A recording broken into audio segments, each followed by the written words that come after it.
তারা আপনাদের দাবির প্রতি সংবেদনশীলতা দেখিয়েছেন, কিন্তু নানা আমলাতান্ত্রিক জটিলতার কথা বলেন। বাস্তবে যত সংবেদনশীলতা দেখিয়েছেন আলোচনায়, বাস্তবে যে আপনারা নীতিমালা করছেন সেখানে সেটার প্রতিফলন আমরা দেখতে পাচ্ছি।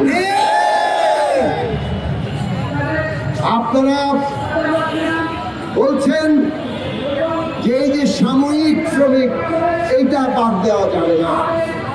আমরা বলছি চাকরির নিশ্চয়তা চাই।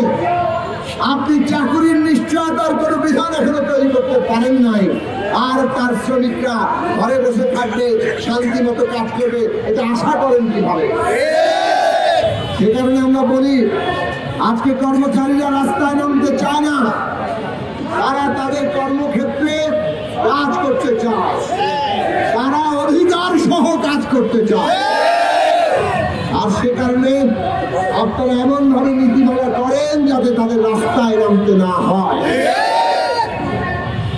আপনারা যদি এমন নীতিমালা করেন যেভাবে 25-এর নীতিমালা করেছেন, কাজ করাবে 30 দিন, বেতন দেবেন 22 দিন, এইটা তারা মানতে পারবে না। আমাদেরকে অর্থ মন্ত্রণালয় থেকে জানানো হয়েছে যে যেসব প্রতিষ্ঠানে সপ্তাহে 2 দিন ছুটি, সেখানে 22 দিন বেতন দেওয়া হবে। আমরা আপনাদের বলতে চাই, যেসব প্রতিষ্ঠানে সপ্তাহে 2 দিন ছুটি, সেখানে কি আমাদের এই দৈনিক মজুরি ভিত্তিক কর্মচারীদের ওই 2 দিন ছুটি আপনি নিশ্চিত করতে পারবেন? ওই প্রতিষ্ঠানে কর্মকর্তারা তো এই 2 দিন ছুটি ওনাদের দেন না, বরং ওই 2 দিন নানানভাবে তাদেরকে কাজে কাটান, তারা পরিশ্রম করে, কিন্তু তারা বেতন পায় না। আমরা পরিষ্কার করে বলি, 22 দিনের বেতন যদি দেন, তাহলে 22 দিনে আজকে প্রত্যেকটা শ্রমিক তার সম্মানজনকভাবে বাঁচার মতো যে মজুরি, সেটা তাকে 22 দিনে দিতে হবে। আর সপ্তাহে 2 দিন যে ছুটি আছে, কর্মকর্তারা যেমন ছুটি ভোগ করেন, এই দৈনিক মজুরি ভিত্তিক কর্মচারীরাও ছুটি ভোগ করবে। কোন প্রতিষ্ঠান যদি আইন ভঙ্গ করে, সেই প্রতিষ্ঠানের বিরুদ্ধে আমাদের তখন আন্দোলনে নামতে হবে।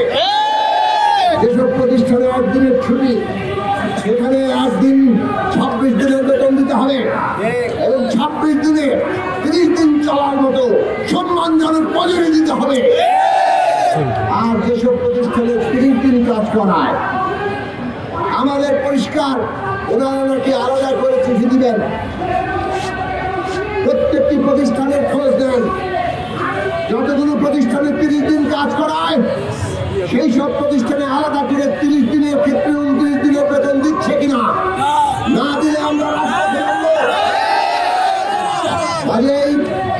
এই সমস্ত কিছু আজকে আপনারা জোগাড় করেন প্রত্যেকটি প্রতিষ্ঠানের ক্ষেত্রে। আমরা গতকালও দেখা করেছি, আমরা বলেছি এগুলো শ্রমিকদের দৈনিক মজুরি ভিত্তিক কর্মচারীদের দাবি। এই দাবিগুলো বিবেচনায় রেখে নীতিমালা করবেন, না হলে কর্মচারীরা রাজপথে নামতে বাধ্য হবে। আমরা পরিষ্কার করে সরকারকে বলি, 15 মাস ধরে দৈনিক মজুরি ভিত্তিক কর্মচারীরা তারা ধৈর্যের সাথে তাদের ন্যায্য দাবি দেওয়া নিয়ে আন্দোলন করে আসছে। আউটসোর্সিং কর্মচারীরাও তাদের ন্যায্য দাবি দেওয়া নিয়ে ধৈর্যের সাথে আন্দোলন করে আসছে। আপনারা কর্মচারীদেরকে রাজপথে নেমে আন্দোলনে বাধ্য করবেন না। এই দেশে বৈষম্যের বিলোপ করে প্রত্যেকের ন্যায্য অধিকার মর্যাদা প্রতিষ্ঠা করতে হবে, সেই ব্যবস্থা আপনারা করবেন। অতএব আজকে আমরা চাই কর্মচারীরা 30 দিন যদি কাজ করে, তাহলে তাদের 30 দিন হিসাব করে মজুরি দিতে হবে। আর কর্মচারীরা সাময়িক হিসেবে আর থাকতে চায় না, এরা তাদের চাকরির নিশ্চয়তা চায়, নীতিমালায় তার প্রতিফলন থাকতে হবে। এই জায়গাগুলো আপনারা পরিষ্কারভাবে অনুধাবন করবেন এবং সেই অনুযায়ী নীতিমালা করবেন। বাংলাদেশের জনগণের কথা না শুনলে পরিণতি কি হয়, বাংলাদেশের মানুষ বারবার ইতিহাস তৈরি করে সে প্রমাণ দিয়েছে। ইতিহাস থেকে শিক্ষা নেবেন, সেই আশা করি আপনাদের আন্দোলন শান্তিপূর্ণভাবে সেই আহ্বান জানিয়ে আমি আপনাদের আন্দোলনের সঙ্গে সংহতি জানিয়ে আমার বক্তব্য শেষ করছি। আপনাদের সবাই ভালো থাকুন।